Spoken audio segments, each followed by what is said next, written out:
ইয়াতে চাব যদি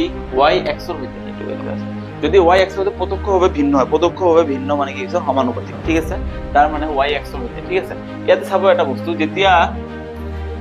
y = 16 হয় x = কিমান হয় 24 ঠিক আছে এতিয়া ইয়াতে কৈছে যেতিয়া x = 45 হ'ব তেতিয়া y = কিমান এই দুটাৰ অনুপাত সেম হ'ব পাৰে ঠিক আছে কিন্তু যেতিয়া x =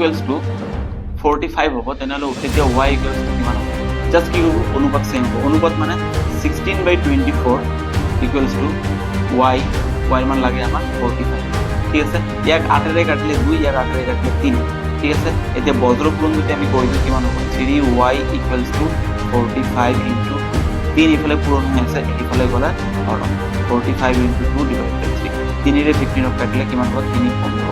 15 পূৰণ 2 কিমান হ'ব 3 তাৰ মানে y মান কিমান হ'ব option number A the correct ঠিক আছে এনেকা ধৰণৰ প্ৰশ্ন কি হ'ব দুটা মান দিয়াটো এই দুটা অনুপাত সমান সমান পিছত দুটা মান দিয়া থাকিব বা ওলাব হ'ব এই দুটা মানৰ অনুপাত